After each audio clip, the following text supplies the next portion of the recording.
అందరికీ నమస్తే అండి. రాష్ట్ర వ్యాప్తంగా మొన్న ప్రభుత్వం వ్యవసాయ బడ్జెట్ ప్రవేశపెట్టింది. దానికి కారణం ఏంటంటే మేము రైతులకు అండగా ఉన్నాము అని చెప్పడానికి. దానిలో ధరల స్థిరీకరణ నిధి అని కూడా కొంత బడ్జెట్ 500 కోట్లో 300 కోట్లో ఇచ్చినట్టున్నారు కదా. అలాగే వ్యవసాయం కోసం 43,000 కోట్లకు పైగా బడ్జెట్ కేటాయించారు. సో ప్రతిరోజు ఏదో ఒక సందర్భంలో రైతులు రాష్ట్రానికి వెన్నెముక, ఇది రైతు ప్రభుత్వం, అది ఇదని ప్రభుత్వాలు చెప్తూనే ఉంటాయి. కానీ అమల్లోకి వచ్చేసరికి క్షేత్రస్థాయిలో పరిస్థితులు భిన్నంగా ఉంటాయి. ఏ పంట అయినా సరే గిట్టుబాటు ధర రాక రైతులు చితికిపోవలసిందే. ఏ పంట వేసినా అదే పరిస్థితి.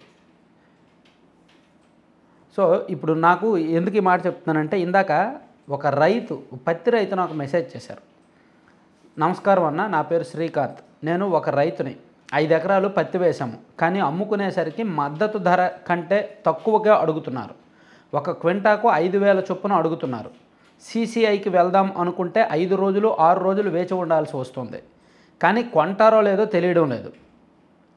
తేమ ఎక్కువగా ఉంది, గుడ్డికాయ ఉంది అని రకరకాల సాకులు చెప్తున్నారు. కానీ ప్రభుత్వం ప్రకటించిన మద్దతు రేటు 7,500 అని చెప్పారు. కనీసం 6,500 నుంచి 7,000 కూడా రావడం లేదు. క్వింటాకు 10 కిలోల నుంచి 20 కిలోలు లెస్ అవుతుంది. దీని మీద కనీసం మీరు ప్రభుత్వం దృష్టికి తీసుకువెళ్ళాలని కోరుకుంటూ, చిలకలూరుపేట గణపవరం దగ్గర CCI ఉంది, దీనిలో మరీ దారుణంగా పరిస్థితి ఉంది అని చెప్పి ఒక పత్తి రైతు నాకు మెసేజ్ చేశారు. ఇది నేను చూసిన తర్వాత నాకు తెలిసిన రైతులు, నాకు త్రిపురాంతకం ఎర్రగొండపాలెం నియోజకవర్గంలో, త్రిపురాంతకం ఆ ప్రాంతంలో నాకు కొంతమంది తెలుసు. సో వాళ్ళని కొంతమందిని అడిగాను, ఏంటి పరిస్థితి ఎలా ఉంది అనేది. సో ఆల్మోస్ట్ అదే చెప్పారు. అలాగే గుంటూరులో ఉన్న కొంతమంది, కర్నూలులో ఉన్న కొంతమందిని అడిగాను, ఆల్మోస్ట్ ఇదే చెప్పారు. బయట అంటే ఇది ఎలా ఉంటుందంటే, ఇటువంటి చోట CCI అంటే పత్తిని కొనుగోలు కేంద్రాలు, ప్రభుత్వమేమో 7,521 రూపాయలు ఎంతో మద్దతు ధర ప్రకటించింది. దానికి మద్దతు ధర వారు ప్రకటించినప్పుడు రైతులు అక్కడే అమ్మాలని చూస్తారు. కానీ అక్కడేమో ఎన్నో రూల్స్ పెడతారు. ప్లాస్టిక్ సంచుల్లో తీసుకొస్తే కొనమంటారు, తేమ శాతం ఎక్కువగా ఉంది అంటారు, 12% కంటే ఎక్కువ తేమ శాతం ఉంటే మేము కొనము అంటారు.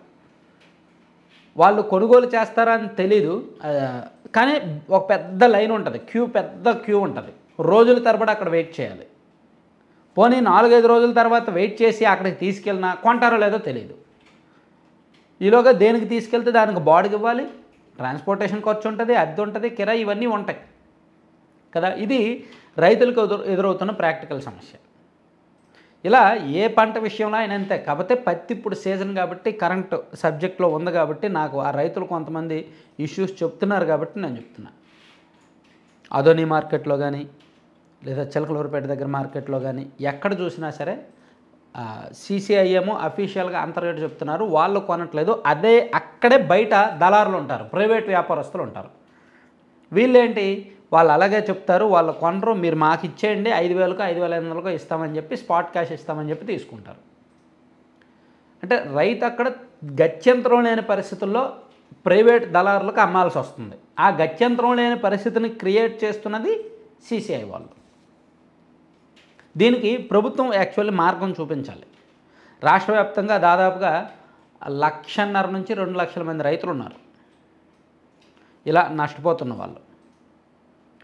పత్తికి కేంద్ర ప్రభుత్వం ప్రకటించిన మద్దతు ధర 7,521, కానీ రైతుకు దక్కడం లేదు.